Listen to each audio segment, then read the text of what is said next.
सर्वांना मी अशोक मारुती शिवले माझा मनपूर्वक नमस्कार। आज ओम साई ॲग्रो एंटरप्राइजेस सुरू करून 17 वर्ष कंप्लीट झाली आणि 18व्या वर्षात ॲक्च्युअली 23 मे 2005 रोजी ओम साई ॲग्रो एंटरप्राइजेसची स्थापना केलेली आहे आणि 18व्या वर्षात आम्ही आता पदार्पण करणार आहे। माझा काळ अतिशय खडतर गेलेला आहे। एवढं सोपं नव्हतं। मी ज्यावेळेला BSc ॲग्री झालो नंतर MSc करायचं डोक्यात नव्हतं, परंतु मला मदत मिळाली, मग MSc केली। नंतर मग काय करायचं, मग सर्वसामान्य कुटुंबातून असल्यामुळं मला नोकरी करणं गरजेचं होतं। तर सगळ्यात आधी मी राहुरी कृषी विद्यापीठामध्ये जॉब केला। 2 वर्ष त्या ठिकाणी राहिलो। नंतर लग्न झालं आणि मग मला पुण्यात यावं लागलं। माझी मिसेस पुण्यामध्ये होती, पुण्यात राहणारी होती। तर मला मग पुण्यात कृषी परिषदेमध्ये जॉब मिळाला। त्या ठिकाणी मी जवळजवळ 4 वर्ष काम केलं, परंतु मला असं होतं की माझं समाधान होत नव्हतं। कारण कुणीतरी माझं समाधान असं होतं की मला शेतकऱ्यांपर्यंत गेलं तर माझं समाधान होईल इथपर्यंत समजत होतं। तर तो जॉब सुद्धा मला सोडावा लागला। मग मी प्रायव्हेट कंपनी जॉईन केली, रानडे ॲग्रो म्हणून कोणवाला कंपनी होती। त्या ठिकाणी मी माती परीक्षण लॅबोरेटरीमध्ये कामाला होतो सुरुवातीला। त्या ठिकाणी चांगलं काम केलं। त्यांनी मला एक नवीन जबाबदारी दिली, कोकणामध्ये जा म्हटले आणि आंबा, काजू, नारळ, सुपारी या पिकांवर काम करायला सांगितलं। तिथे मी चांगलं काम केलं, परंतु तिथेही माझ्या मनासारखं काही होतच नव्हतं। मग मी निर्णय घेतला की तो जॉब मी सोडून दिला। म्हणजे 6 वर्ष मी गव्हर्नमेंट जॉब केला, 4 वर्ष प्रायव्हेट जॉब केला, पण समाधान काही मिळत नव्हतं। शेवटी मग निर्णय घेतला की आता आपण कृषी सेवा केंद्र सुरू करू, कारण माझी नाळ शेतकऱ्यांसोबतच होती। मग मी निर्णय घेतला आणि 23 मे 2005 रोजी मी ओम साई ॲग्रो एंटरप्राइजेसची स्थापना केली। पहिले 3 महिने इतके खडतर गेले, गिरायकच नव्हतं। त्या वर्षी पाऊस पण जास्त होता आणि 3 महिने माझं दुकान स्टँडमध्ये होतं, परंतु गिरायक नव्हतं। मग मी शेतकऱ्यांपर्यंत जायला सुरुवात केली। म्हटलं शेतकरी आपल्याकडे येत नाही, आपण त्यांच्यापर्यंत जाऊ। आणि लोकांना माझं रानडे ॲग्रोमध्ये काम केल्यामुळे न्यूट्रिएंट मॅनेजमेंट जे वनस्पतीचं अन्नद्रव्य व्यवस्थापन म्हणतात ते माझं चांगलं होतं आणि मी न्यूट्रिएंट देऊन लोकांचे रोग बरे करायला लागलो, वनस्पतीचे रोगराई बरे करायला लागलो। आणि पहिल्यापासून एकच तत्व ठेवलं की आपण कमी खर्चामध्ये लोकांना चांगलं उत्पन्न काढून द्यायचं। मग त्यावेळेला कुणाच्या 1% 2% होत असेल तर काही औषधं मी फोडून सुद्धा दिली की जे थोडंसं नियमाच्या बाहेर होतं, परंतु मला लोकांचे खर्च कमी करायचे होते। आणि मग मी ते आता बंद केले फोडून विकायचं, परंतु लोकांना मी ती सोय सुद्धा करून दिलेली आहे। आणि आता ज्यावेळेला दुकानाला 17 वर्ष कंप्लीट होत आहेत, तेव्हा मला संदीप पवार साहेबांची आमची तशी 1 वर्षापासून चांगली संबंध जुळलेले आहेत। ते मला मी ज्यावेळेला दापोलीला MSc ॲग्रीला होतो त्यावेळेला 1 वर्ष सिनियर होते मला, आणि त्यानंतर ते त्यांच्या कामामध्ये मी माझ्या कामामध्ये बिझी होतो, परंतु 1 वर्षापूर्वी त्यांचे माझे चांगले संबंध जुळले आणि आमची दोघांची वेवलेंथ जुळली।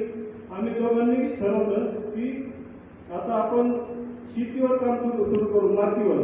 कारण आपण शेतकऱ्यांनी आपल्या जमिनी इतक्या खराब केलेल्या आहेत की युरियाची गरज फक्त 5 किलो असते, आपण 1 पोतं नाही 2-2 पोते टाकलेली आहेत आणि त्यामुळे आपली जमीन खराब झालेली आहे। तर मी एक वसा घेतलेला आहे, आता एक वारी सुरू केलेली आहे मला की जमीन चांगली ठेवायची शेतकऱ्याची, त्यानंतर उत्पन्न पण चांगलं काढून द्यायचं आणि खर्च पण कमी करायचा। या 3 मुद्द्यावर मी आता काम करायला सुरुवात केलेली आहे। तुम्ही पाहताय काही शेतकऱ्यांच्या शेतावर पण गेलेलो आहे मी। इथं काही 5-6 शेतकरी आहेत की आम्ही संदीप पवार साहेब आणि मी स्वतः शेतावर गेलो आहे, त्यांना उत्पन्न काढून दाखवलेलं आहे। ऊस आता चांगला ठेवलेला आहे। दुसरी गोष्ट, ऊसच पीक का निवडलं असेल, मी तर सगळ्या पिकांवर आता काम करणार आहे, परंतु आता दुकानाचा वर 2 दिवस आहे आणि मी ऊस निवडलेला आहे। तर त्याच्या मागे एक कारण आहे की त्याचे तुम्हाला शाश्वत पैसे मिळतात। त्याला MSP ठरलेली आहे, ऊसाची MSP ठरलेली आहे, त्यामुळं मी ऊस निवडलेले आहे। आणि भविष्यात जर विचार केला तुम्ही तर ऊसाला आता इथेनॉल निर्मिती, इथेनॉलचं मिश्रण पेट्रोलमध्ये 20% होते। 1 मार्च एप्रिल 2023 पासून इथेनॉल मिश्रण 20% करतायत आणि आता जो तुमचा ऊस आहे तो सुद्धा कमी पडेल एवढी मला खात्री आहे. त्यामुळे मी ऊस उत्पादन वाढवून देण्याचे निवडले. आता ज्यावेळेला हे कार्यक्रम द्यायचं ठरवलं त्यावेळेला मी सगळ्यांना गुगल फॉर्म केला होता. आपल्या बऱ्याचशा शेतकऱ्यांनी गुगल फॉर्म भरलेला आहे, जेणेकरून एक रजिस्ट्रेशन होतं ते आणि सगळ्यांनी गुगल फॉर्म भरला.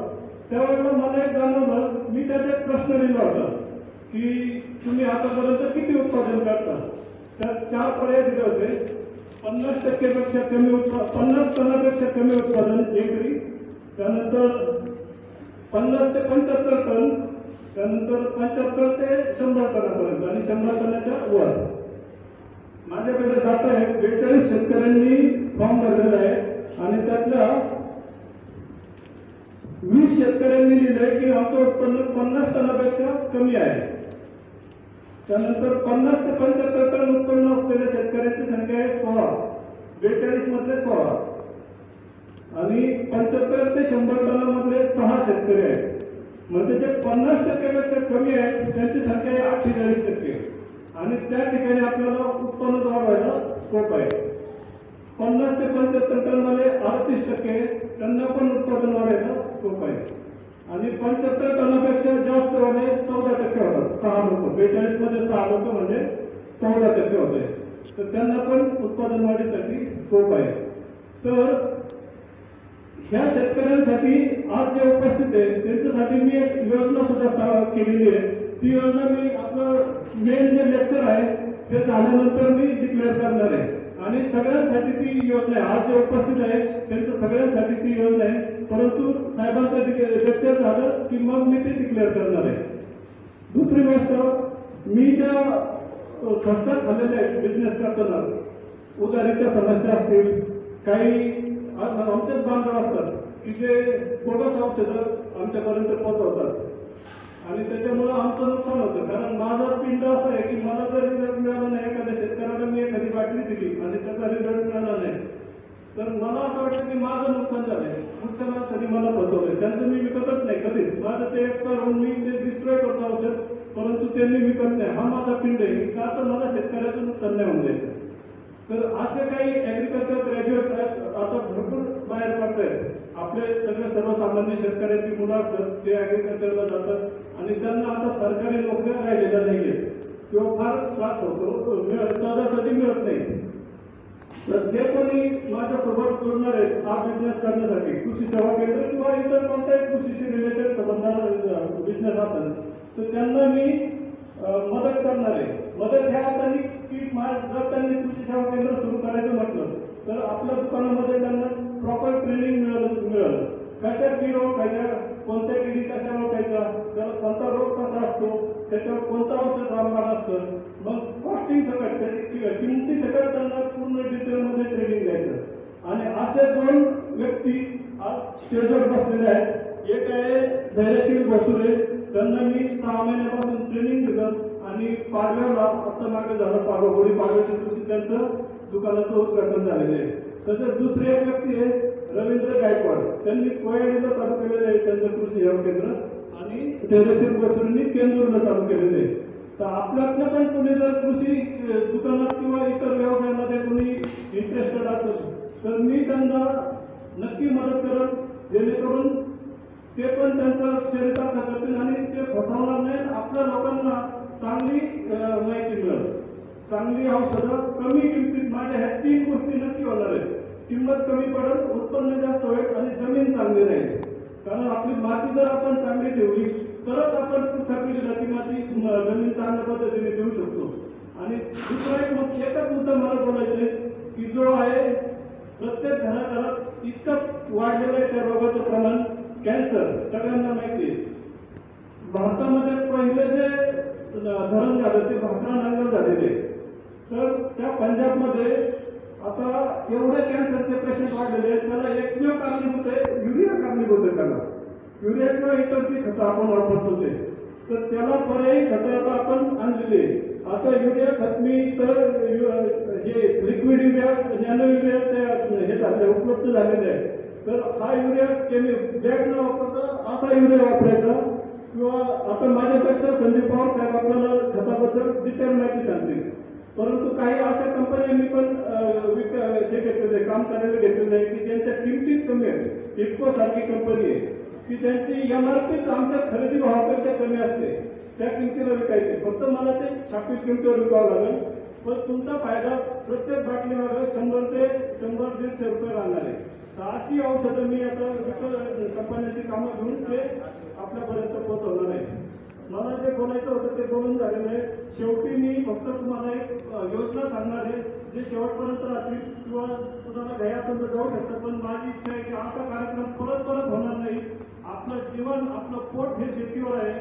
त्यामुळं संजीव पवार साहेबांचं जे आता दोन तासाचं लेक्चर होईल ते सर्वांनी व्यवस्थित ऐकून घ्यावं. बाकी कामं तर वर्षभर आपल्याला पडलेले आहे, कुणाचा काही कार्यक्रम असतील. फक्त माझी विनंती आहे की साहेबांचं लेक्चर सर्वांनी व्यवस्थित ऐकून घ्यावं. धन्यवाद.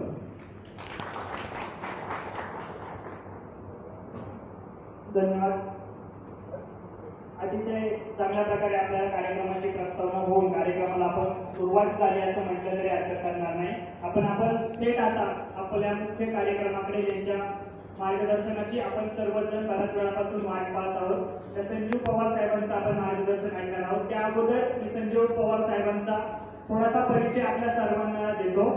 आदरणीय संजीव पवार साहेब यांनी संत तुकाराम साखर कारखाना आणि मराठवाड्यातील साखर कारखाना या 2 साखर कारखान्यांमध्ये ऊस विकास योजना व आधुनिक तंत्रज्ञान वापरून ऊसाच्या उत्पन्नामध्ये वाढ होईल यासाठी त्यांनी 14 वर्ष काम केलेलं आहे. त्याचबरोबर ऊस उत्पादनासाठी आवश्यक असणाऱ्या सर्व प्रकारचं व्यवस्थापन, त्यामध्ये बियाणे आणि फर्टिलायझरच्या विविध कंपन्यांच्या माध्यमातून त्यांनी भारतामध्ये 14 राज्यांमध्ये ऊसावर काम केलेलं आहे.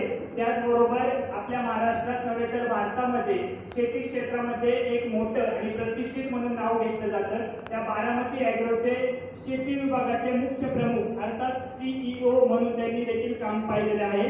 आणि आता सध्या जर आपण पाहिलं तर महिंद्रा आणि महिंद्राचे जी ग्लोबल टेक्नॉलॉजी त्याचे ते मुख्य सल्लागार म्हणून संपूर्ण भारतभर ते काम पाहत आहे. यही पुढे जाऊन सांगायचं झालं तर ओम साई ॲग्रो एंटरप्राइजेसच्या माध्यमातून आपण जेवढे काही शेतकरी आज उपस्थित आहोत, त्याचबरोबर खेड तालुका, मावळ, शिरूर आणि हवेलीच्या काही भागातील शेतकऱ्यांना आपल्या सोबत घेऊन ते आता काम करण्यासाठी आपल्या सोबत ते तयार झालेले आहेत आणि इथून पुढच्या काळात ते आपल्या सोबत काम करणार आहेत. असे बहुआयामी व्यक्तिमत्व म्हणून आज आपल्याला संजीव पवार साहेब या ठिकाणी लाभलेले आहेत. तर आपला जास्त वेळ न घेता आदरणीय संजीव पवार साहेबांना विनंती करतो की आपण आपल्या मार्गदर्शनाला सुरुवात करावी.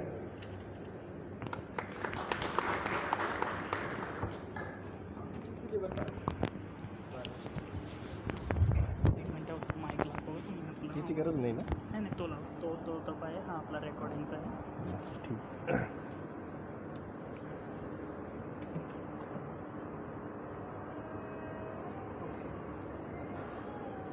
आज आपल्या खेड येथे ओम साई ॲग्रो एंटरप्राइजेसच्या माध्यमातून ऊस पीक परिसंवाद, ऊस पीक चर्चासत्र किंवा शेतकऱ्यांशी हितगुज साधण्यासाठी हा जो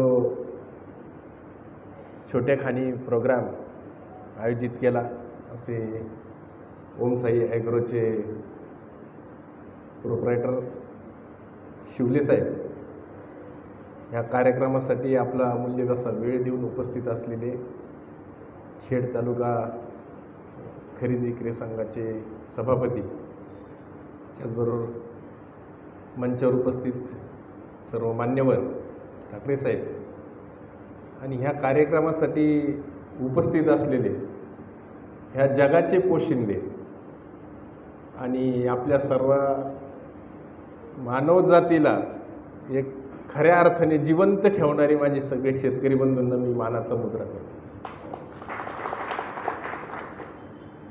हा कार्यक्रम सरांच्या विचारात होता आणि मी त्यांनाही म्हटलं होतं की आपल्याला असं काही नाही की एकाच ठिकाणी घेऊया, आपण गाववार, वाडी, वस्ती असे कार्यक्रम ह्या पद्धतीने यापूर्वी मी घेतले.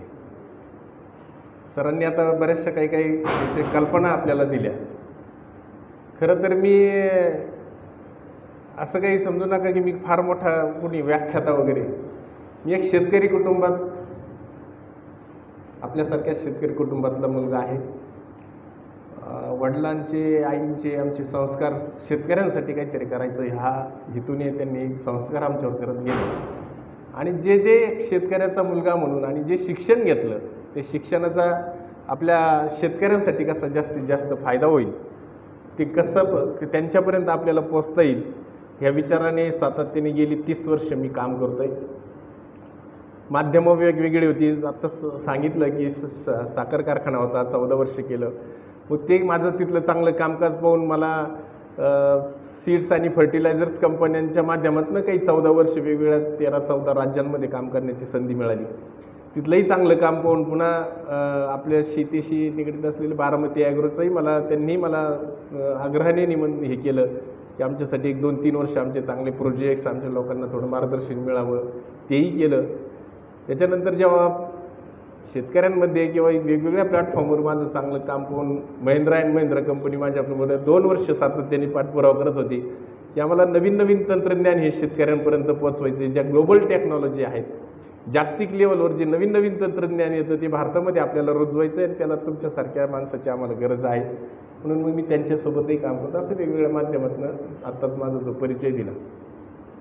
आता खरं सांगायचं म्हणजे शेतकरी आयुष्यभर आपण कष्ट करतो त्याला पर्याय नाही, कारण परमेश्वराने ती जबाबदारी आपल्यावर दिली ह्या जगाला पोसायची. त्याच्यामुळे त्याला पर्याय नाही, कष्ट हे आपल्याला करावे लागतील. पण ते कष्ट करत असताना त्याचं आधुनिक तंत्रज्ञानाची थोडीशी कास धरून चांगल्या पद्धतीने आपल्याला कशा पद्धतीने आपलंही जीवन जगता येईल याचंही खरं तर परमेश्वराने आपल्याला तेवढं ज्ञान दिलेलं आहे. परंतु फक्त आपण वेगवेगळ्या गोष्टींमध्ये आज गुंतत चाललो वेगवेगळ्या ह्याच्यामध्ये, कारण शेती जी पूर्वजांनी आपल्याला केली ती आपल्याला खूप सोपी वाटायची. आणि मी मराठवाड्यामध्ये जेव्हा 13-14 वर्ष काम केलं, मराठवाड्यातले जे चांगले शेतकरी आहेत, आज माऊलींकडे मी 2 वेळा गेलो. चांगल्या कष्टाने एकदम हाडामासाचे शेतकरी असं काम करतात आणि त्यांचे आजोबा पंजोबा जे शेती करायचे ती 50-100 एकर जमीन ते सांगायचे की आम्ही एकदा पेरलं की मग काढायलाच जायचो. ज्वारी एकदा 50 एकर पेरली की आम्ही डायरेक्ट गाडायलाच जायचो आणि आमच्या गाड्याच्या गाड्या 100 गाड्या 200 बैलगाड्या आम्हाला ज्वारी व्हायची. आणि ती नवीन पिढी फक्त ऐकत आली आणि ते नवीन पिढीने काय केलं मग अरे ऊस मग जसं जसं बदल होत गेले मग ऊस पीक पण तसंच होतंय का आपण फक्त लावायला गेलो 4 महिने पाणी दिलं 2 महिने दिलं नंतर पाहिलं नाही तरी ते येतंय का. तर तसं होत नाही, कारण जसं जगामध्ये वेगवेगळे तंत्रज्ञान येत गेले, नवीन नवीन गोष्टी येत गेल्या किंवा नवीन नवीन निसर्गाला आपण थोडंसं छेडत चाललो, थोडक्यात असं म्हणायचं डिस्टर्ब करत चाललो, तसे वेगवेगळे अडचणी वेगवेगळ्या समस्या निर्माण होत गेल्या. जागतिक तापमान वाढलं, वातावरणातले बदल झाले, अतिरासायनिक खतांचे वापर झाले, अति केमिकलचे वापर झाले, सगळ्या गोष्टी होत गेल्या. त्याचे सगळे परिणाम हे ह्या जीवसृष्टीवर होत गेले आणि मग त्याचा परिणाम पूर्वीसारखं सहजरित्या जे काही मिळतं ते सहज न मिळता आपल्याला त्याच्यासाठी वेगवेगळे एफर्ट्स ज्याला म्हणतो आपण, एक विशेष प्रयत्न आपल्याला करण्याची ही आता वेळ आलेली आहे किंवा ती वेळ कदाचित निघून जाऊ नये, ही वेळ निघून जाऊ नये म्हणून जगामध्ये वेगवेगळ्या स्तरावर आता काम सुरू आहे. कदाचित तुम्हाला कल्पना नसेल, मी काल परवा सोलापूरला होतो. अचानक सकाळी 7लाच मी निघालो उस्मानाबादला वगैरे जायला. प्रचंड सकाळपासून सगळ्या रोडवर शाळेचे मुलं कॉलेजची मुलं सेव्ह सॉईल म्हणून हातात बोर्ड घेऊन उभे होते. जमीन वाचवा त्यासाठी ते सगळे उभे होते. आणि मग मी जस्ट माहिती घेतली आणि हे काय सगळा प्रकार आहे. तर सद्गुरू म्हणून तुम्ही ऐकून असाल. सद्गुरू एक मोठं जागतिक लेवलचं व्यक्तिमत्व आहे. तुम्ही त्यांची भाषणं त्यांचे व्हिडिओज वगैरे तुम्ही ऐकत असाल. तर त्यांनी इंग्लंडमधनं एक प्रवास सुरू केला आहे. 27 देशामध्ये आणि 30,000 किलोमीटर ते मोटरसायकलवर चाललेत आणि ते एकच संदेश घेऊन चाललेत, जमीन वाचवा, सेव्ह द सॉईल. आणि त्यांनी जो काय अभ्यास केला आहे त्यांनी आता जगामधले वाळवंटापासून सुरू केले, फार सहारा वाळवंटापासून, की ही जर जमीन वाचली नाही तर इथून पुढं कमीत कमी 100-125 वर्षामध्ये मनुष्य प्राणी जीवसृष्टी नामशेष होईल, असा साधारण एक सर्वे झाला आहे. आणि तो जर होत गेला तर म्हणून ते आत्तापासून वेगवेगळ्या माध्यमातून ते प्रयत्न करतात सेव्ह द सॉईल. दुसरा विषय आता शिवले साहेबांनी सांगितला की कॅन्सरचं प्रमाण वाढलं आहे. आपण कदाचित ऐकूनही असाल, बऱ्याच ठिकाणी ऐकलं असेल की पंजाब राज्य आहे, पंजाब राज्याची एकूण शेती ही फक्त भारताच्या 2% आहे. किती? 2%. परंतु तिथला रासायनिक आणि औषधांचा वापर एकूण भारताच्या 18% वापर आहे. त्यामुळं तिथं प्रत्येक घरात फक्त एखादा माणूस वाचलाय का ज्याला कॅन्सर नाही आहे. म्हणून भटिंडा ते जामनगर जी एक ट्रेन चालते, जिला कॅन्सर ट्रेन म्हणून जी चालते, ती 6-6 महिने फुल असते. त्यामध्ये एकही कुणी एम्प्लॉई कुणी इतर कामासाठी चाललेला कुणी नसतो. 100% ट्रेन 6-6 महिने बुक असते आणि त्यात फक्त आणि फक्त कॅन्सरचे पेशंट असते. आता हे झालं आपण पंजाबचं ऐकतोय. परंतु आम्ही जेव्हा फिरतोय किंवा आम्ही जेव्हा महाराष्ट्रभर काम करतोय, इतर राज्यात काम करतोय, आज शिरोळ तालुका जो आहे कोल्हापूर जिल्ह्यातला, त्या तालुक्यामध्ये सुद्धा सर्वे झाला एक. तर तिथे सुद्धा आता मॅक्झिमम गावामध्ये 20 ते 22% लोक कॅन्सरग्रस्त सापडतात. 20 ते 22%.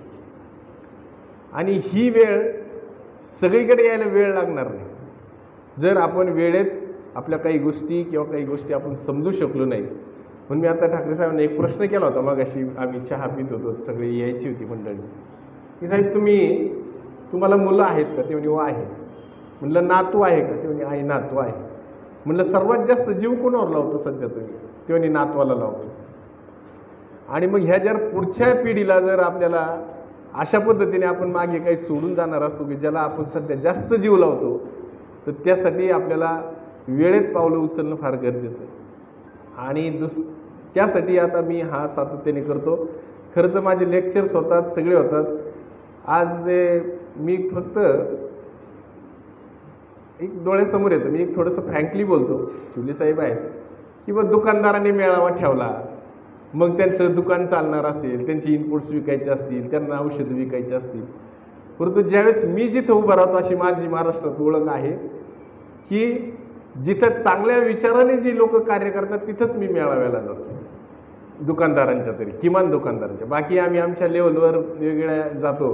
परंतु आज मी ज्यावेळी केले, एक निर्मल सीड्समध्ये मी होतो की जी मंडळी खरोखर शेतकऱ्यांच्या हिताच्या दृष्टीने भारवलेली ही मंडळी होती आणि त्यांच्यावरून मी 14 वर्ष काम केलं. त्यांच्याकडून खूप शिकायला मिळालं. एक वेळेस आपलं नाही राहिलं तरी चालेल, परंतु शेतकऱ्याचं चांगलं झालं पाहिजे आपलं माध्यमातून त्यांनी काम केलं, म्हणून मी त्यांच्याही सोबत काम केलं. आज शिवले साहेबांना मी जो शब्द दिला, केवळ त्यांच्या विचाराला पाहून मी तो शब्द दिला की साहेब मी तुमच्यासोबत राहील, इथून पुढे 2 वर्ष लागू द्या, 3 वर्ष लागू द्या. आणि हा तुम्ही जो वसा घेतला आहे हाताशी, म्हणजे 600 वर्षापूर्वी जेव्हा वारी सुरू झाली, जगदाळे मामांनी खालुमरेचे तुमचे साळुमरे जगदाळे, त्यांनी ही वारी वगैरे हे सगळे त्यांनी जतन केल्या. काही लोकांनी वारी सुरू केली. किती लोक होते वारीत? मोजके बोटावर मोजणे एवढे लोक वारीत असणार त्यावेळी. आपल्याला आकडा सांगू शकत नाही आज आपण. परंतु आज अथांग सागर आहे, अथांग सागरासारखी वारी निघालेली असते. तसंच साहेब पण म्हणले, अहो लोक ऐकत नाही. म्हणलं सर चला बोटावर 4 मोजा हातात घेऊन आपण ही वारी काढू, जी आपल्या भवितव्याला, आपल्या पुढच्या पिढीला, आपल्या ह्या मातीला आणि जे परमेश्वराने आपल्यावर काम दिलं आहे जगाचा पोशिंदा म्हणून, त्यासाठी आपल्याला ही वारी घेऊन आपण निघूया. जे येतील ते येतील, पुढे आपण जाण्यास प्रयत्न करू. आजही सरांना मी सांगितलं होतं शिवले साहेबांना की गर्दी नसली तरी चालेल, पण दर्दी 5 लोक असली तरी मला चालते. दर्दी लोक आहेत. माझं एक छोटंसं उदाहरण मी देईन. मी कोल्हापूर जिल्ह्यामध्ये एकदा असं चिखली म्हणून गाव आहे, मी सकाळी 8 वाजता मला कार्यक्रमाला बोलवलं, बसून थकलो. 11 वाजले तरी शेतकरी आहे ना, शेवटी एक घोंगडी आथरली एका झाडाच्या खाली आणि एक 5 शेतकऱ्यांना मी तिथे घेऊन बसलो होतो. पण पुढच्या 2 वर्षात मी जेव्हा त्या कार्यक्रमाला त्या गावात गेलो, त्या गावातलं मंदिराची जागा पुरली नाही, समाज मंदिराची जागा पुरली नाही, कुठलीच जागा पुरली नाही. एवढं आम्ही तिथं मोठं काम उभं केलं. कारण विचार एकदा जर लोकांना पटला तर लोक आपल्या मागे निश्चित येतात, याची मला पूर्ण खात्री आहे. तर आज जे आपण इथं एकत्र आज आलो, आपलं मुख्य पीक जे आहे ऊस, जे शाश्वत पीक मला वाटतं, कारण मी त्यावरही 30 वर्ष काम केलं. इतरही सीड इंडस्ट्रीत वगैरे असल्यामुळे आम्ही इतरही पिकांवर काम केलं. मिरची असेल, भाजीपाला असेल, फळ पिकं असतील, सगळ्यावर काम केलं. इव्हन मला सांगा की आजही ऊसाचा शेतकरी कसा का होईना तग धरून ये, तेवढा डाळिंबावाला शेतकरी आज नाही. कितीतरी बागा तेल्या रोगाने उपटून फेकून द्याव्या लागल्या. फलटणमधले असतील, सांगली जिल्ह्यातले असतील, सांगोला जिल्ह्यातले असतील. त्याच्यातून कुठंतरी सावरण्याचा लोकांनी प्रयत्न केला तर पिन होल बोरर म्हणून आता आला की आज काहीच वाटत नाही, 15 दिवसात पूर्ण झाड वाळलेलं असतं. तसं ऊसाचं मात्र होत नाही. आपल्याला एक शाश्वत उत्पादन देणारं एक पीक म्हणून आपण त्याच्याकडे पाहिलं पाहिजे, कारण त्याला एक गवतवर्गामधलं ते पीक आहे. जसं आज पाऊस नाही म्हणून सगळे डोंगर आपले उजाड पडलेत. उद्या एक पाऊस झाला का परवा दिवशी डोंगर हिरवे होणार आहेत 4 दिवसाच्या 8 दिवसाच्या. तसं ते अतिशय गवतवर्गीय पीक, कणखर पीक, कितीही क्लायमेटिक बदल झाले, वातावरणातले बदल झाले तरी त्याला ते सहजरित्या तोंड देणारं पीक. परंतु थोडंसं आपल्याकडनं चुका होत गेल्या आणि त्याला नैसर्गिकरित्या किंवा त्याला आवश्यक असणाऱ्या गोष्टी आपण न केल्यामुळे आज आपल्याला त्याच्या उत्पन्नावर परिणाम होताना दिसतोय किंवा आपल्याला आवश्यक तेवढं उत्पादन येतं. आणि एक शाश्वत उत्पादन देणारं पीक.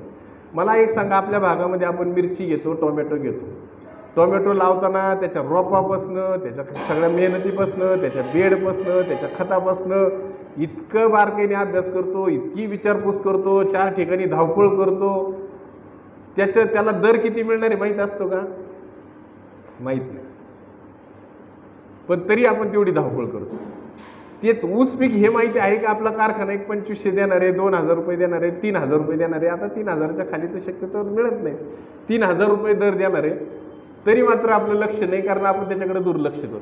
हे माहिती आहे की मला 3000 भाव मिळणार आहे, मी जर 100 टन ऊस उत्पन्न काढला तर मला शाश्वत 3 लाख रुपये मिळणार हे माहीत असून सुद्धा आपण त्याच्याकडे दुर्लक्ष करतो. आणि ज्याला भाव किती मिळणार याची आपल्याला काही गॅरंटी नाही, त्याच्यासाठी मात्र मरमर आटापिटा सगळ्या आपण गोष्टी करत राहतो. आणि म्हणून असं शाश्वत ऊस उत्पादन देणारं आज जर पाहिलं, महाराष्ट्राचा जर तुम्ही ह्या ऊस पिकाचा इतिहास पाहिला, महाराष्ट्राचा पहा, भारताचा पहा, जर ह्या महाराष्ट्रामध्ये जर ऊस पिकच नसतं, असं एक थोडासा विचार करा, ऊस पिकलंच नसतं किंवा पिकवलंच नसतं आपण, तर आपली आजची आर्थिक परिस्थिती काय असते? प्रत्येकाकडे ऊस असेल. ज्या ज्या वेळेला आपल्या कुटुंबाला काही गरज पडली, ज्या ज्या वेळेला आपल्या कुटुंबाला आर्थिक हातभाराची गरज पडली, मला नाही वाटत इथं फक्त ऊस पिकाने निश्चितच हमखासपणे आणि शाश्वत तुम्हाला साथ दिलेली आहे. ही प्रत्येकाला जाणवत असेल किंवा प्रत्येकाला माहीत असेल. इतर वेळी आपल्याला अचानक वाव लाभ मिळाले, टोमॅटोनं अचानक पैसे मिळाले, कांद्यातनं अचानक पैसे मिळाले, किती वर्ष मिळाले, किती वेळा मिळाले माहीत नाही. बोटावर 10 वर्षामध्ये 3 वेळा पैसे झाले असतील, 2 वेळा पैसे झाले असतील, 4 वेळा पैसे झाले असतील. पण ऊसाचे मात्र आपल्याला सातत्याने ज्या ज्या वेळेला आपल्या कुटुंबाला आर्थिक काही गरज पडली, कोणाचं शिक्षण असेल, मुलीचे लग्न असतील, दवाखाना असेल, त्यावेळेस मात्र कुटुंबाला आपल्याला साथ मिळाली. परंतु एवढं चांगलं ऊस पीक असताना त्याला मात्र फक्त आपण एकाच गर्त्यात अडकून ठेवलं, ते म्हणजे फक्त सोसायट्या नव्या जुन्या करायला अडकून ठेवलं. बरोबर ना? ऊसाचं पीक आलं का सोसायटी नवी जुनी करायची आणि पुढं चालायचं. परंतु त्याच्यापासून वेगळा फायदा आपल्याला कसा घेता येईल, त्याच्यामध्ये उत्पादकता किती आहे, त्याच्यामध्ये क्षमता किती आहे, ते कशा पद्धतीने वाढतं, त्याची फिजिओलॉजी काय आहे, याचा कुठल्याही प्रकारचा अभ्यास न करता आपण त्याच्यामध्ये पुढं जात राहील. कारण ऊस पिकामध्ये क्षमता नाही का? किती उत्पादन देण्याची क्षमता आहे पेपरमध्ये आपण वाचता. लांब कशाला, इथं माऊली बसलेत, माऊलींनी 2100 टनापेक्षा जास्त ऊस उत्पादन घेऊन आपल्या भागातली ऊस उत्पादनाची क्षमता ही त्यांनी सिद्ध केलेली आहे की ऊस आपल्या भागामध्ये एकरी 100 टन 110 टन ऊस निघू शकतो. म्हणजे त्या पिकामध्ये तेवढी क्षमता आहे. 150 टनापर्यंत त्याची उत्पादन देण्याची क्षमता खोत सारखे जे काही शेतकरी आहेत सांगली जिल्ह्यातले त्यांनी सिद्ध करून दाखवली की एकरी 150 टन ऊस उत्पादन निघतं. आपल्याला अपेक्षा किती आहे?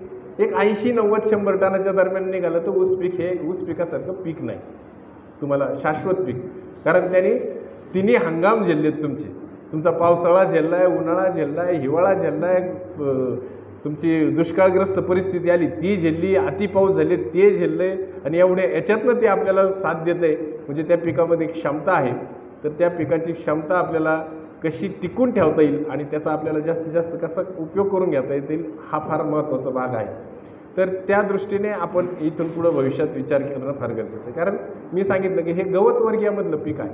जिथं टिपरू पडलं, जिथं त्याला माती आड झालं, ज्याला पाणी लागत गेलं की ते उगवलं, मध्ये तुमचं पाणी कमी पडलं, जास्त पाऊस झाला, तेवढ्यापुरतं ते फक्त थोडंसं स्टेबल होतं, तर पुन्हा त्याला पोषक वातावरण मिळालं की ते पुन्हा करतं.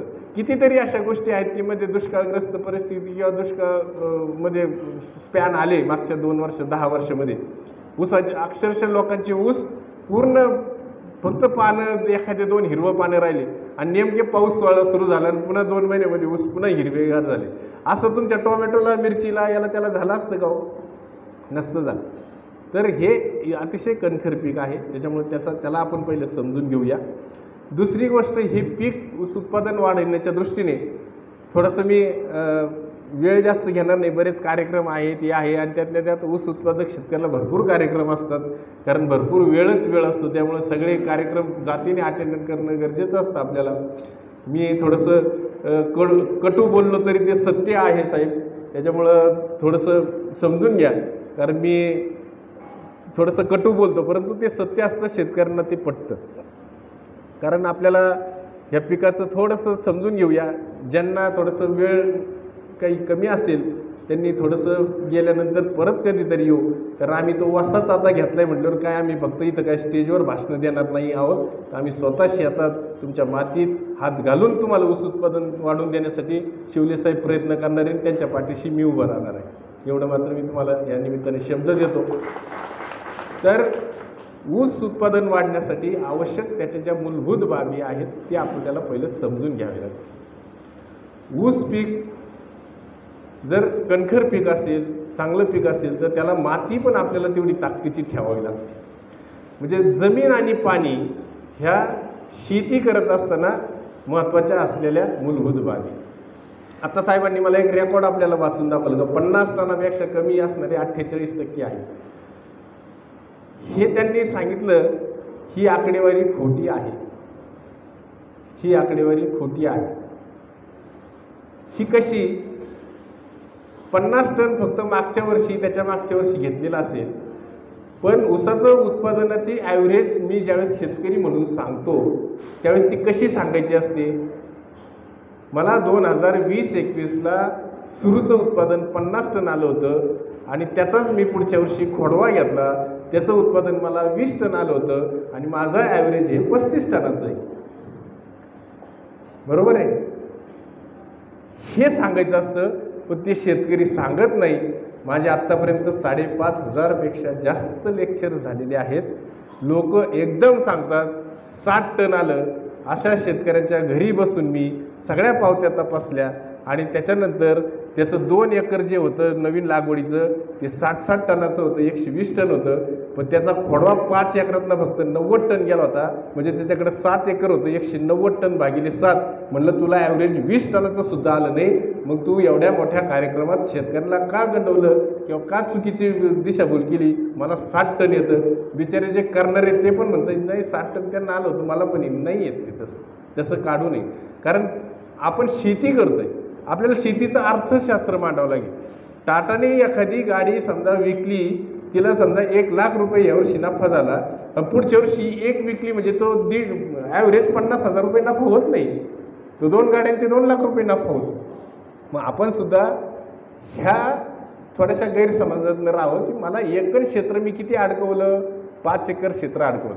मग 5 एकर क्षेत्र अडकवलं तर मला सुरू, खोडवा, निडवा सगळं मिळून मला सरासरी 50 टन येतं का? तर लोकांना सांगावं मी ॲव्हरेज 50 टन काढतो. नाही तर उगीच एखाद्या वर्षी 60-70 टन काढायचं आणि सांगायचं मी 70 टनाचा शेतकरी आहे, त्याचा काही उपयोग नाही. हे मी भलं कोणाला थोडंसं वाईट वाटेल, राग येईल, परंतु जो वासा घेतलाय ना त्यासाठी कोणाला कटू वाटू द्या, परंतु मी चांगल्या मार्गाने आम्ही नेण्याचा त्या शेतकऱ्यांना प्रयत्न करणार. त्यामुळे इथून पुढं नेहमी लक्षात ठेवायचं, मला एकरी ॲव्हरेज 80 टन काढायचं, म्हणजे माझं सगळं ऊसाचं एकूण क्षेत्र मिळून मला ॲव्हरेज 80 टन काढायचा, ही मनाशी पहिली खुणगाठ बांधा. उगीच 1 वर्ष कुठं तरी 1 एकरात 20 गुंठ्यात 80 टन काढलं आणि 3 वर्ष गावाला सांगायचं मी 80 टन ऊस उत्पादन काढतो, त्याचा उपयोग नाही सगळ्यात पहिले. म्हणून ज्या महत्त्वाच्या मूलभूत बाबी आहेत, जमीन आणि पाणी, हे एक झालं पाहिजे. दुसरी गोष्ट, शरीरशास्त्र ज्याला आपण म्हणतो किंवा फिजिओलॉजी ज्याला आपण म्हणतो, कुठलाही डॉक्टर ज्यावेळेस होतो, ह्या डॉक्टरांचं सर्वात जास्त हुशार डॉक्टर कोणाला समजलं जातो, ज्याची ॲनाटॉमी, ज्याची मानवशास्त्राची किंवा मनुष्याची फिजिओलॉजी ज्या डॉक्टरला चांगली समजते त्याच डॉक्टरला तेच डॉक्टर हुशार समजले जातात. म्हणून आपण म्हणतो ते डॉक्टर एकदम हुशार आहे. नुसतं एवढं दोनच सांगितलं का लगेच ॲनालिसिस करतात, लगेच डायग्नोसिस करतात आणि इतक्या छान गोळ्या देतात. कारण का तर त्यांनी कॉलेज जीवनामध्ये त्यांची ॲनाटॉमी, त्यांची फिजिओलॉजी चांगल्या पद्धतीने अभ्यासलेली असते. आणि ती ॲनाटॉमी, ती फिजिओलॉजी ॲज ए शेतकरी म्हणून आपल्याला आपल्या पिकाची चांगल्या पद्धतीने शिकणं हे फार गरजेचं आहे. तरच आपण कुठल्याही उत्पादकता वगैरे वाढवू शकतो, आपल्या शेतीला एक चांगल्या दिशेने नेऊ शकतो, आपलं आर्थिक उत्पादन किंवा आपली आर्थिक बाजू मजबूत करू शकतो. मग आपल्यासाठी आवश्यक असणाऱ्या 2 गोष्टी आहेत, जमीन आणि पाणी, की ज्या दोन्ही आपल्या हातात नाही. मला एक सांगा, घरी जाऊन प्रत्येकाने एक प्रयोग करा आणि एक 100 ग्रॅम माती तयार करा. माती तयार करता येईल का? येईल का? पाणी तयार करता येईल का? नाही. हे निसर्गाने आपल्याला दिले. परमेश्वराने ज्यावेळेस म्हणतो ना आपण तुम्हाला चोच दिली म्हणजे तुम्हाला त्याचे दाण्यापाण्याची व्यवस्था होणार, तसंच ही आपल्याला परमेश्वराने चोच दिली, ती दाण्यापाण्याची व्यवस्था म्हणजे ही आपल्याला शेती, माती आणि पाणी परमेश्वराने उपलब्ध करून दिली. आपण फार फार भारत देश खरंच संत महात्म्यांची भूमी आहे. याला खरंच खूप छान वरदान मिळालं आहे. कारण मी जगात खूप देश जाऊन आलो, फिरून आलो, अभ्यासून आलो, पाहून आलो. इस्रायल असेल, ब्राझील असेल, स्पेन असेल, मोरोक्को असेल, इजिप्त असेल. आपल्यासारखं कुठेही एवढी ज्याला नैसर्गिक साधन संपत्ती मिळालेला देश आणि चांगल्या रीतीने 3-3 हंगाम मिळालेला देश जगामध्ये मला कुठंही पाहायला मिळालेलं नाही, कधी अनुभवलेला मिळालं. अतिशय भरभरून आपल्याला परमेश्वराने दिले. फक्त त्याचा योग्य रीतीने वापर आपण सगळ्यांनी करावा.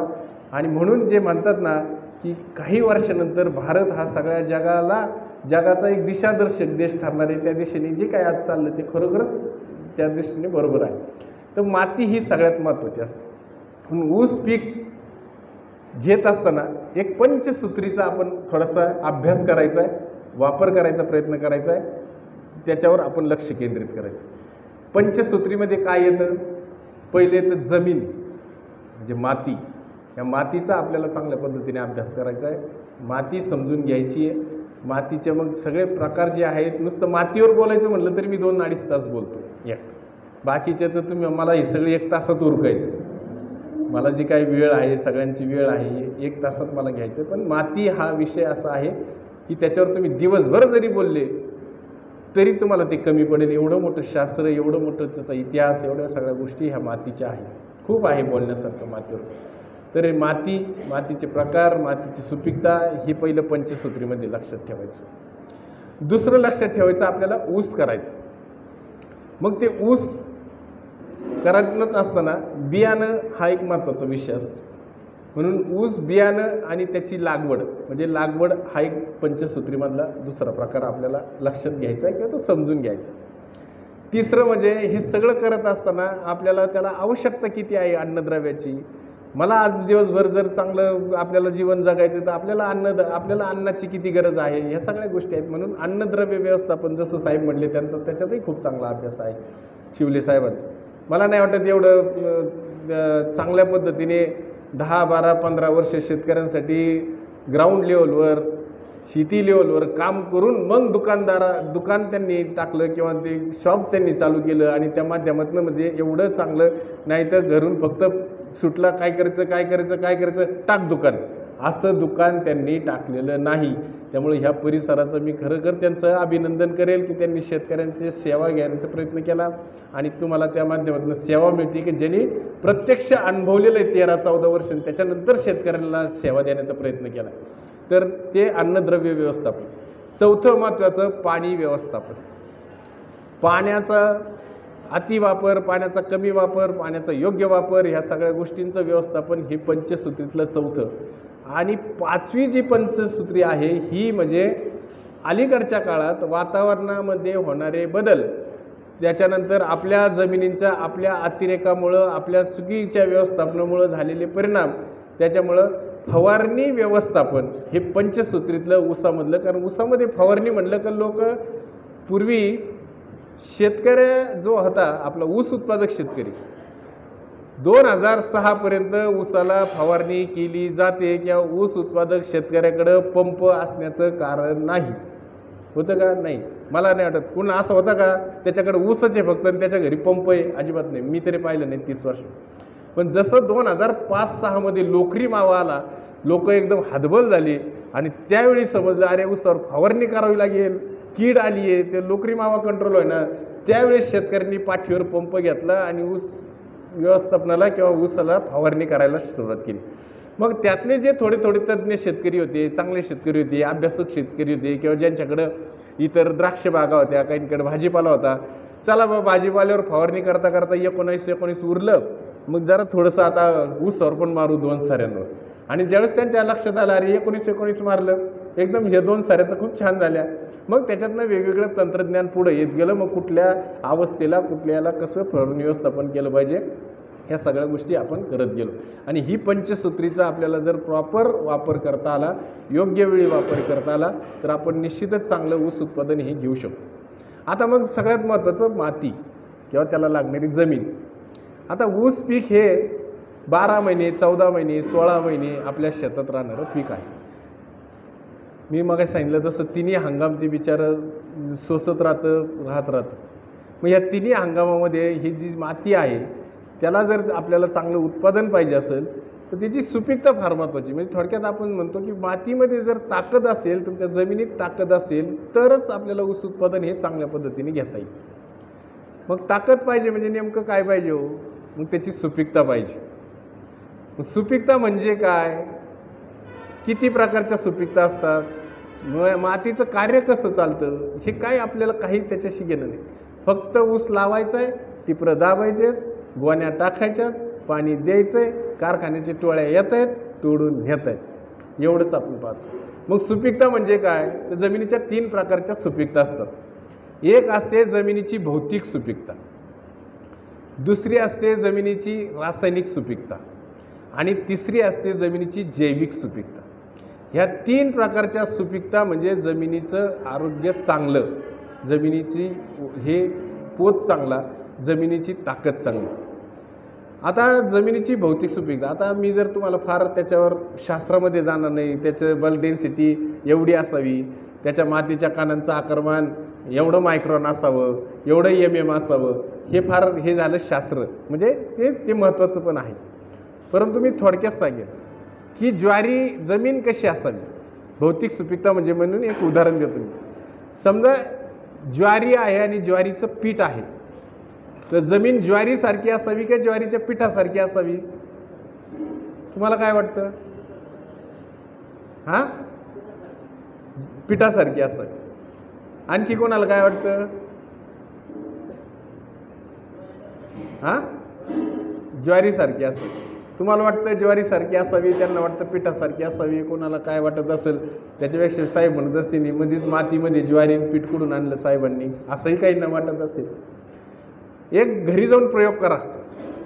एक छोटं पातेलं घ्या, भांडं घ्या, काही घ्या, त्याच्यामध्ये एकामध्ये ज्वारी टाका आणि एकामध्ये ज्वारीचं पीठ टाका आणि दोन्हीमध्ये 1-1 ग्लास पाणी टाका. दोन्हीमध्ये 1-1 ग्लास पाणी टाका आणि 1-1 ग्लास पाणी टाकल्यानंतर 1-2-5 मिनटानंतर दोन्हीमध्ये हात घाला. ज्वारीमध्ये काय झालं आणि पिठामध्ये काय झालं हे थोडंसं तपासा. काय होणार आहे हे आता मी तुम्हाला सांगून टाकतो, कारण यातले बरेच याच्यानंतर परत घरी जाऊन मध्ये रस्त्यात काही कामं निघतील, ज्वारी विसरून जायची आणि पिठं विसरून जायची. म्हणून काय होणार आहे हे मी आत्ताच सांगतो.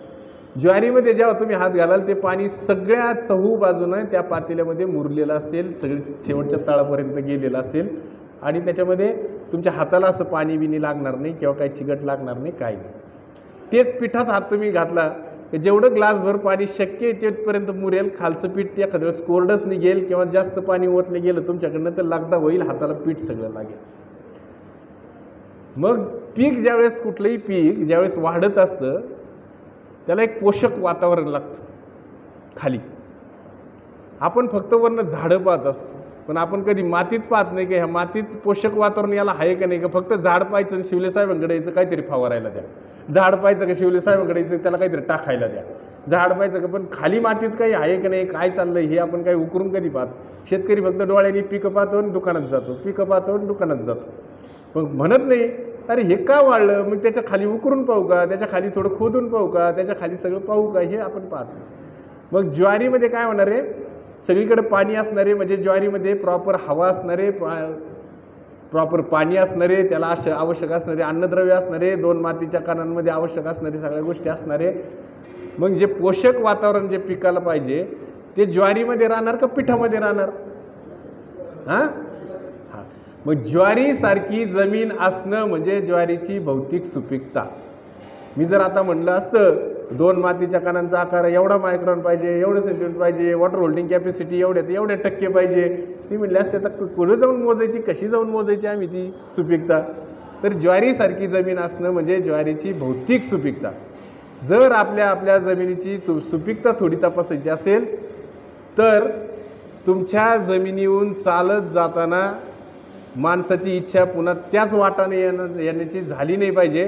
त्याला वाटलं पाहिजे जाताना आपण शेतातून गेलो, येताना आपण बांधावून यावं, कारण माझे पाय भरून आले, हो माझे पाय भरून आले. किंवा तुमच्या पाहुण्याला जर नेलं तर पाहुणा म्हणला पाहिजे साहेब आपण आता बांधानी जाऊ, कारण त्याचे पाय भरून आले पाहिजे. तेव्हा त्याला म्हणतात मातीची भौतिक सुपीकता. एखाद्या शेतातला जर नांगरल्यानंतर एखादा ढेकूळ आपण काढला आणि एक बादलीभर पाणी घेतलं आणि बादलीभर पाण्यामध्ये जर तो ढेकूळ सोडला तर पाण्यात सोडल्याबरोबर त्या ढेकळाने रंग सोडला पाहिजे, तर समजायचं आपली जमीन चांगली. पण तो सोडल्यानंतर घरी जाऊन अनुभवा, जसे असं प्रत्येक सगळ्यांच्याच खराब असतील असं नाही, तो खाली जाऊन बुडतो, टेकतो, मग हळूहळू 2-5-10 मिनिटांनी हळूहळू मातीचा रंग किंवा बुडबुडे हळूहळू यायला लागतो.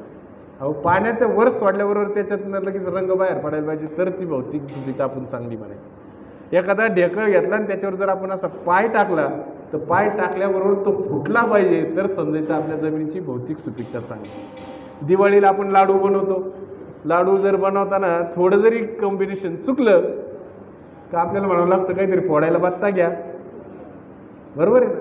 तसं मातीचं कॉम्बिनेशन चुकलं की मग तशी बत्ती घेऊनच आपल्याला काम करणं आहे. तर त्यासाठी ही भौतिक सुपीकता फार महत्त्वाची. आणि जर जमिनीची भौतिक सुपीकता तुम्ही चांगली ठेवू शकले तर जमिनीची रासायनिक सुपीकता वाढते. मग रासायनिक सुपीकता म्हणजे काय? आता इथे जमिनीचा pH रासायनिक सुपीकतेमध्ये तपासला जातो. जमिनीचा pH, ज्या जमिनीचा pH 7च्या वर गेला त्याला अल्कलाईन म्हणतात, ज्याचा अल्कधर्मीय, ज्याचा खाली आला त्याला ॲसिडिक म्हणतात, आणि हा pH तपासला जातो. दुसरं तपासलं जातं जमिनीचा EC म्हणजे इलेक्ट्रिक कंडक्टिव्हिटी, म्हणजे जमिनीमध्ये तुमच्या क्षारांचं प्रमाण किती आहे हे तपासणं फार गरजेचं आहे. असे वेगवेगळे घटक त्याच्यामध्ये तपासले जातात. आणि अन्नद्रव्यांचं प्रमाण किती आहे जमिनीमधल्या, नत्र, स्फुरद, पाला, झिंक, फेरस, मॅग्नेशियम, सगळे 16 प्रकारचे अन्न घटक आहेत, त्याचं प्रमाण किती आहे हे फार महत्त्वाचं. मग हे कधी पिकांना उपलब्ध होतं आणि केव्हा वाढतं? जमिनीची भौतिक सुपीकता चांगली असेल तर. आणि मग रासायनिक सुपीकता ज्यावेळेस मी सांगत असतो की जसं आपल्याकडे एखादं बाळ जन्माला आलं की आपण धावाधाव करून 4 दिवसात 8 दिवसात त्याची लगेच कुंडली तयार करतो, पत्रिका तयार करतो, जन्मपत्रिका तयार करतो, वेळ काढतो, ब्राह्मणांना चांगलं गुरुजींना विचारतो, वेळ विचारतो. तसं ज्याचे आपल्या पिढ्या ज्याच्यावर आपल्या चालल्यात त्याची पत्रिका मात्र आपल्या हातात नाही, ते अंदाजपंचे दागोदस्य आपलं काम चाललं.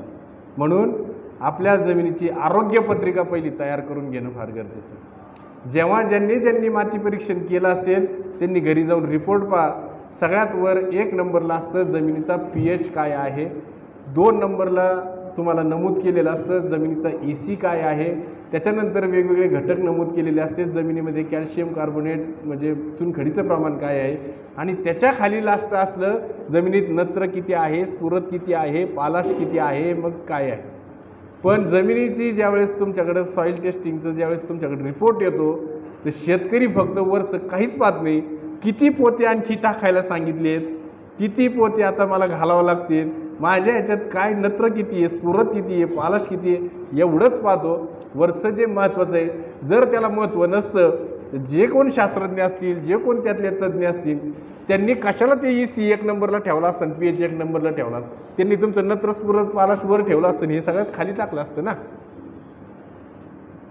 त्याचा फारचा नाही. म्हणून आपली मातीची आरोग्यपत्रिका आपल्या हातात जर आम्हाला चांगल्या पद्धतीने शेती करायची असेल, मग मी म्हणत नाही ऊसच, तुम्हाला टोमॅटो लावायचे असेल, मिरची करायची असेल, इतर पिकं करायची असेल, फुलगोबी करायची असेल, आपली आरोग्यपत्रिका आपल्या हातात असेल, जेणेकरून आपल्याला जजमेंट येईल का आपण काय कमी वापरायचं, काय जास्त वापरायचं, काय नाही वापरायचं, काय वापरायची गरज आहे. आणि तोच वासा आम्ही ह्या माध्यमातून घेतला आहे की कमी खर्चात योग्य रीतीने व्यवस्थापन करून कमी खर्चात आपल्याला चांगली उत्पादन वाढवण्यासाठी आपल्याला प्रयत्न करायचे. मग त्यासाठी काय लागतील आणखी पुढच्या स्टेपला आपण जाऊया की चांगल्या प्रयोगशाळेतनं कशा माती परीक्षण करून घेता येतील. जे शेतकरी त्या ह्या अभियानात शिवले साहेबांबरोबर जोडले जातील त्यांना सगळ्या पद्धतीने आपल्याला चांगल्या पद्धतीने कसं नेण्याचा प्रयत्न करूया.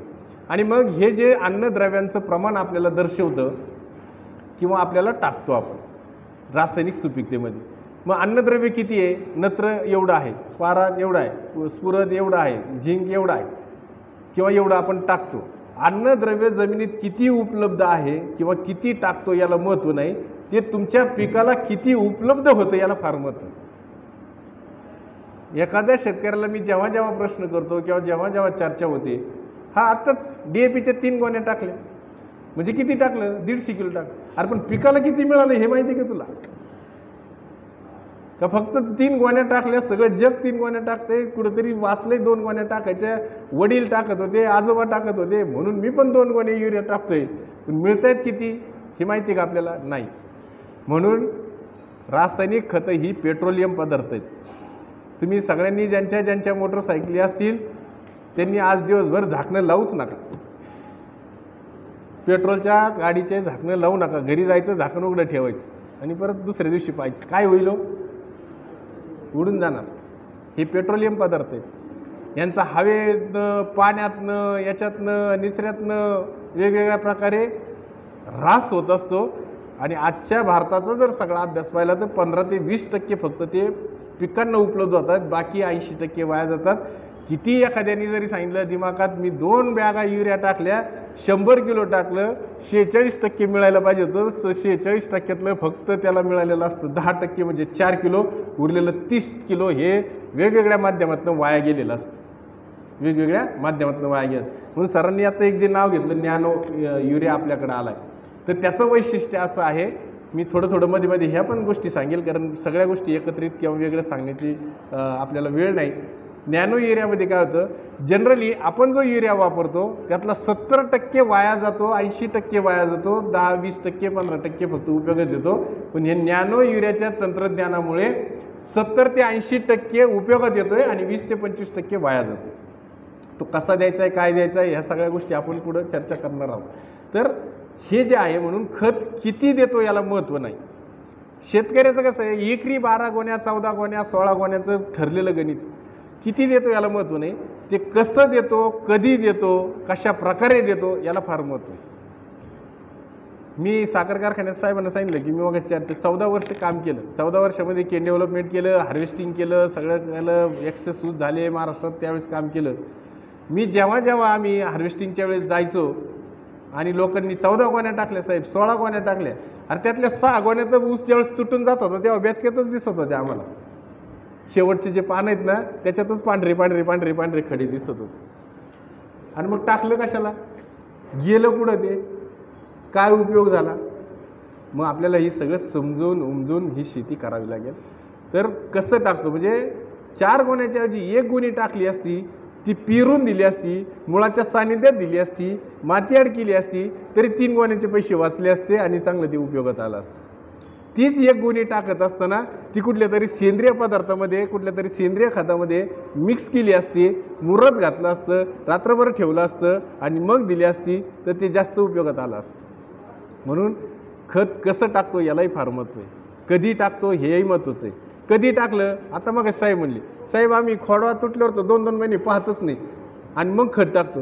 गेली वेळ निघून त्याची, त्याला फुटवे फुटून आले, ते बिचारे कमजोर उगून आले, ते कशाला खोड्याला तुम्हाला उत्पादन देतील? वेळ महत्त्वाची. ऊस पिकामध्ये जशा वाढीच्या अवस्था आहेत, एक फुटवे फुटण्याची अवस्था आहे, समजा 45 ते 65 दिवस. त्या काळातच जर त्या फुटवे चांगले फुटण्यासाठी जर प्रॉपर त्याला खत पडलं नाही, प्रॉपर त्याला मातीआड झालं नाही किंवा प्रॉपर त्याला फवारणीतनं गेलं नाही, तर वेळ निघून गेल्यानंतर मग तुम्ही म्हणायचं 3 महिन्यांनी साहेब याला फुटवेच नाही हो, फुटवेच नाही आले. अरे ते 40 दिवसाचा होता, त्यावेळी जर व्यवस्थित केलं असतं तर त्याला चांगले फुटवे आले असतील. तर ह्या बारकावे म्हणजे कधी देतो, कसं देतो हे फार महत्त्वाचं आहे. म्हणून हे रासायनिक व्यवस्थापनामध्ये किंवा रासायनिक जी सुपीकता आपण तपासतो त्याच्यामध्ये अन्नद्रव्य जरी आपल्याला दिसत असलं तरी ते पिकांना कसं उपलब्ध होतं याला फार महत्त्व आहे. आणि तिसरी महत्त्वाची म्हणजे जमिनीची जैविक सुपीकता. जैविक सुपीकता म्हणजे काय? जमिनीमध्ये असंख्य प्रकारचे जीवाणू आहे आणि त्याच्यावरच आजचं जग चालू आहे. त्याच्यावरच आजचं जग चालू आहे. जे कालचं जर तुम्हाला योग आला तर निश्चित त्या सद्गुरूंचं वगैरे किंवा त्याच्यावर झालेले बरेचसे आता काम चाललंय. एक मूठ माती जर घेतली त्यात किती जीवाणू असतात? एक मूठ मातीमध्ये किती जीवाणू असू शकतात? चांगली माती. आता आपल्या मृत झालेल्या जमिनी नाही, चांगली माती. एखाद्या जंगलात तुम्ही जर गेले आणि एखाद्या जंगलातली जर एक मूठभर माती घेतली त्यात कमीत कमी 5 ते 6 लाख जीवाणू असतात एका मूठभर मातीत. जर एका मूठभर मातीत 5 ते 6 लाख जीवाणू असतील तर ह्या पृथ्वी तलावरच्या एकूण मातीमध्ये जीवाणू किती असतील? आणि ते मात्र आता नष्ट होत चालले. जमिनीची जैविक सुपीकता नष्ट होत चालली. आपल्याला वाटतं फक्त युरिया DAP टाकलं की आपल्याला उत्पन्न येईल, तसं होत नाही. आपल्या घरामध्ये जर आपण नुसता जाऊन फक्त गव्हाच्या गोण्या भरून ठेवा आणि काय चूल पेटू नका, गहू तांदूळ डाळ भरून ठेवा, इथून Kmart DMartमधनं किराणा नेऊन ठेवा आणि घरच्यांना सांगा गॅस मात्र पेटवायचं नाही, तू काय करायचं नाही, हेच खायचं आहे आपल्याला, चालेल का? जे घरात आपण नेऊन ठेवलं ते झालं स्थिर अन्न. आणि ह्या स्थिर अन्नाला उपलब्ध स्वरूपात करून द्यायचं काम कोण करतं? जसे आपल्या घरची माऊली, आपल्या आई वडील म्हणजे बहीण काय माऊली आपल्या जसं त्याच्यावर प्रक्रिया करतात, गहू आणल्यानंतर दळून आणतात, चपाती करतात, आपण सगळेजण जेवण करतो, भात तांदूळ शिजवलं जातं. ही माऊली जशी काम करते तसं आपण टाकलेल्या स्थिर अन्नद्रव्यावर ह्या जमिनीतल्या ह्या बॅक्टेरिया स्वरूपी माऊली काम करतात आणि आपल्या पिकांना ते पोषण करायचं काम करत असतात. पण त्याच्याकडे मात्र आपलं दुर्लक्ष आहे, ते आपल्याला चालत नाही. एक नत्र टाकलं म्हणजे काय? युरियामध्ये युरियाची बॅग म्हणजे त्याच्यावर लिहिलेलं होतं N 46% नत्र तर हवेत 76%. कशाला टाकता? तुम्ही जर वातावरणाचा अभ्यास केला तर हवेत 76% नत्र आहे. मग ह्या नत्राचा काय उपयोग? मग आपल्याला झालं असतं की जर पिकाला असा डायरेक्ट नत्र घेता आला असता, म्हणजे निसर्गाचं पहा किती छान कॉम्बिनेशन आहे. जर 76% नत्र घेतला आला असता तर काय झालं असतं? तुम्ही एक काम करा, सोयाबीन लावा, काहीच पिकं घालू नका, दर आठवड्याला फक्त युरिया मारत राहा. काय होईल हो? काय होईल? डोक्या एवढा होईल, शेंगा लागतील. मग जर ह्या पिकांनी जर हवेतला 76% नत्र घेत राहिले असते तर ह्या भूतलावरचं जीव सूक्ष्म माणसं जगूच शकले नसते, कारण अन्नधान्याची निर्मितीच झाली नसती. म्हणून आपण जे काही नत्र जमिनीमध्ये टाकतो त्या नत्रावर हे बॅक्टेरिया जे असतात, जीवाणू असतात, नत्र उपलब्ध करून देणारे जीवाणू, स्फुरद उपलब्ध करून देणारे, फेरस उपलब्ध करून देणारे, पोटॅश उपलब्ध करून देणारे, सिलिकॉन उपलब्ध करून देणारे जीवाणू हे तुम्ही टाकलेल्या अन्नद्रव्यावर प्रक्रिया करतात आणि उपलब्ध स्वरूपात पिकांना ते उपलब्ध करून देतात. म्हणजे मग जर नत्र टाकलं तर नत्र आपण नायट्रोजन, नायट्राईटचं अमोनियाचं अमोनियममध्ये त्याचं रूपांतर होतं, मग ते पीक येतं. मग ते कशात जातं? ते पाण्यात. म्हणजे त्याची उपलब्ध करून ते पाण्यामध्ये मिक्स करतात आणि पाणी अन्नद्रव्य पाण्याच्या माध्यमातून पिकं ते घेत राहतात.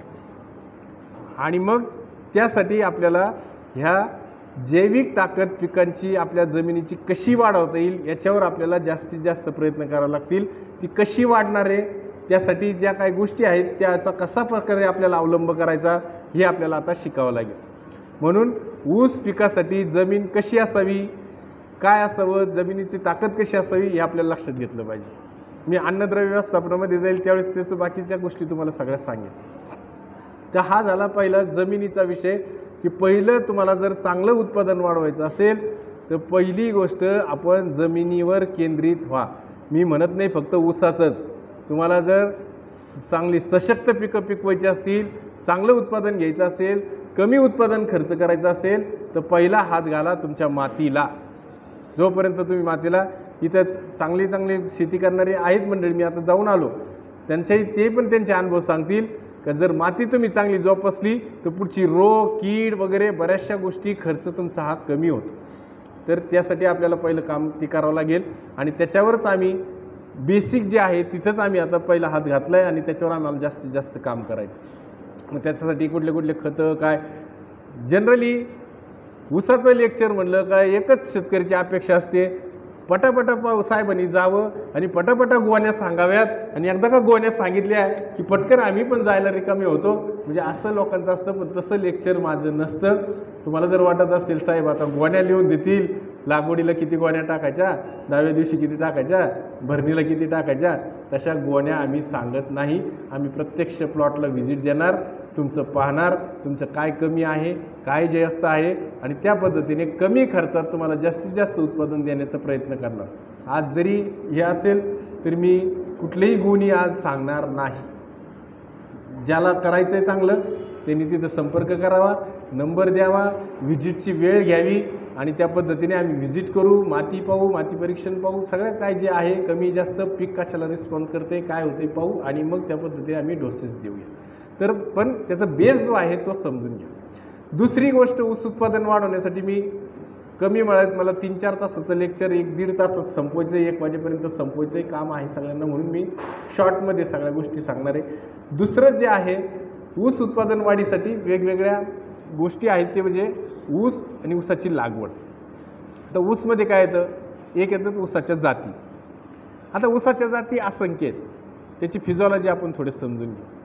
पूर्वीच्या तुम्हाला 72, 19, 740 ऊस घेणारे शेतकरी इथं असतील किंवा आहेत, माऊलींसारखे दादा आहेत, बरेच शेतकरी आहेत त्या जाती.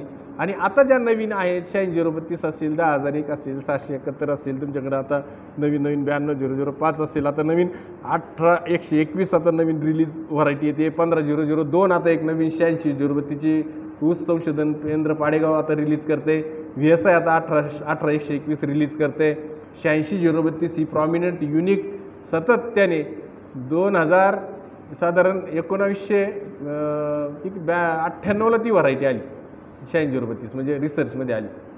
तेव्हापासनं आत्तापर्यंत 22-23 वर्ष एखादी व्हरायटी सातत्याने मार्केटमध्ये टिकणं एवढी सोपी गोष्ट नाही, म्हणून त्याला युनिक व्हरायटी समजलं जातं. तर ती 86-032 आहे. 265 आली, 265 कुठं लावावी कुठं लावू नये त्याच्यात प्रत्येकाचा अभ्यास आपण करणं गरजेचं आहे.